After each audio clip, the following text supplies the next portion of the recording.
All right, so it is Monday night. Our ball joint come in.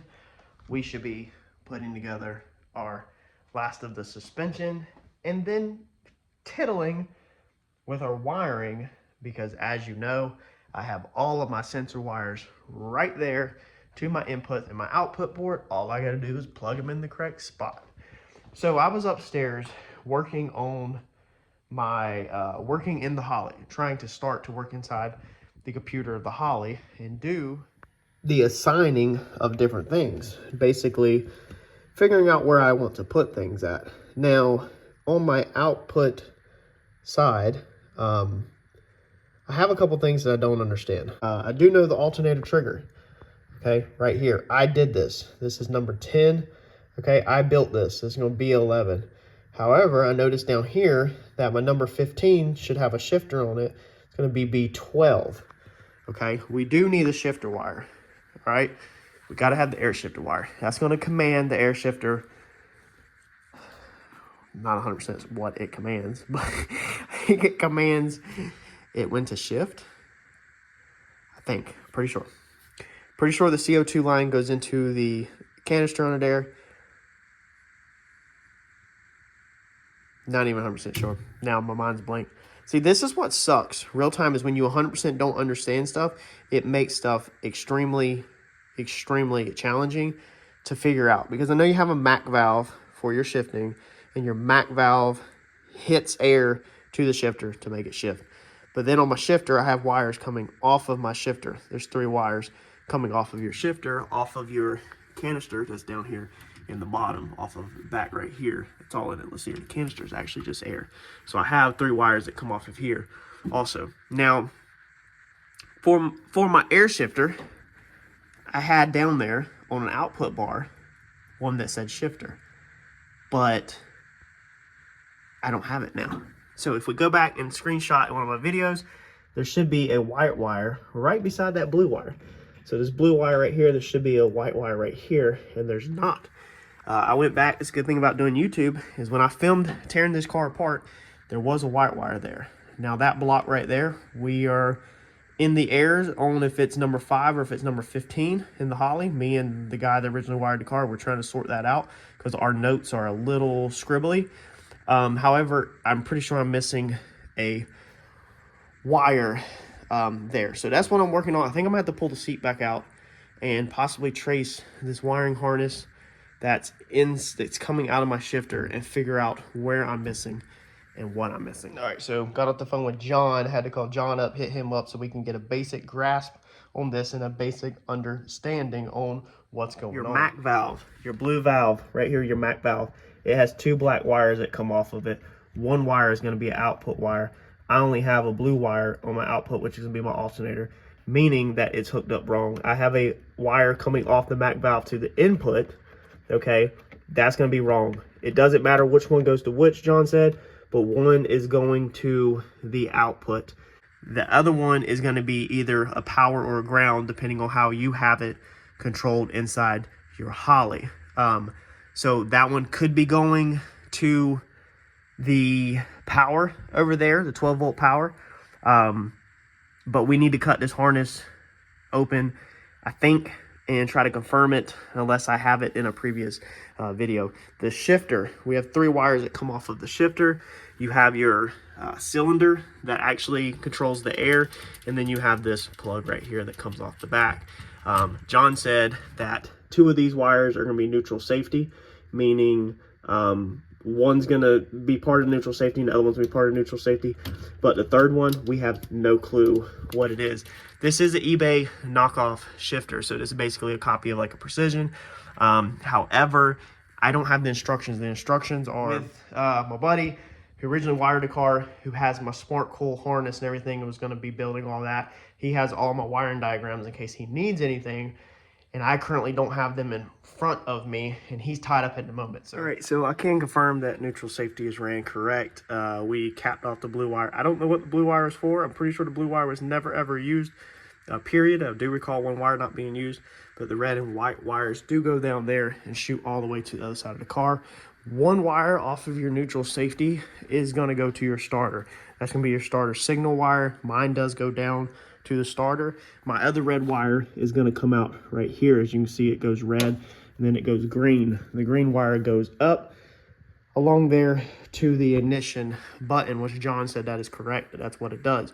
One goes to your ignition, one goes to the starter, and basically the neutral safety is a switch that is between your ignition and your starter signal. So it interrupts the starter signal so that the starter will not work if it's not in park or neutral. That's what a neutral safety is, in case you didn't 100% understand it, like myself. So I'm gonna put them back together, and now I just need to confirm the MAC valve.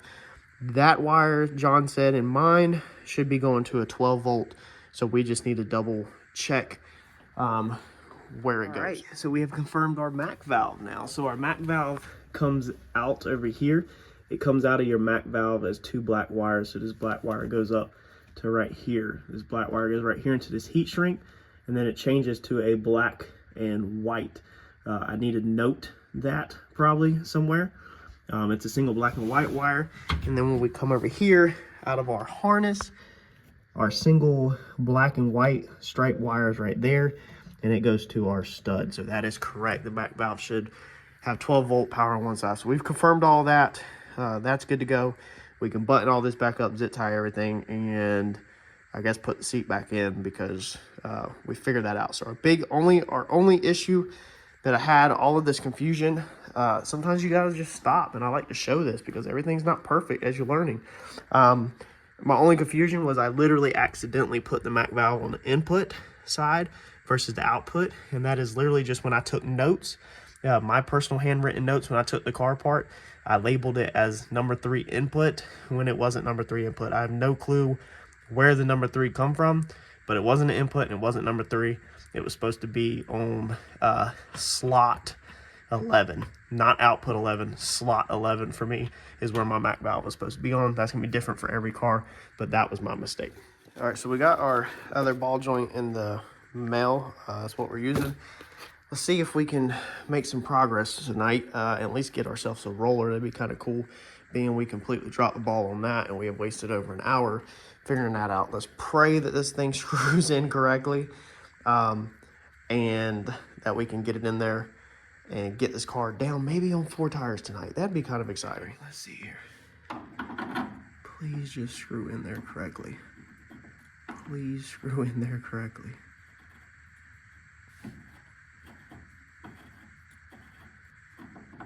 Oh, it's in there. Please, please, please, please screw in there correctly. She's going. Oh, a little bit of resistance right there. Right there, a little bit of resistance. Okay, so we probably need to switch to the wrench. This is not quite down. The tap, remember, the tap runs all the way through that. So we're using an actual ball joint wrench, even though I can't really get it in there 100% right. Okay, so there's not that much friction at all on the wrench.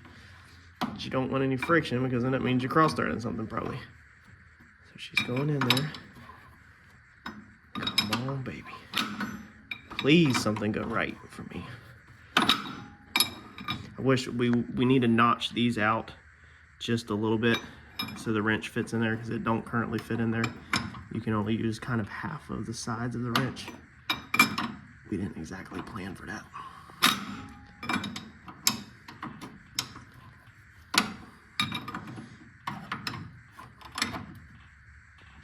She's in there. She's all the way in there. Oh my God. All right, let me see if I can crank down on it a little bit more without the camera, throw the ball joint and the spindle, throw the wheel on, and man, y'all, is it time? Should we take this thing off of, or should we leave it up on the jack stands? That's the question. All right, a lot of me just wants to see how this front end is gonna sit. So we're gonna go ahead and take this thing off.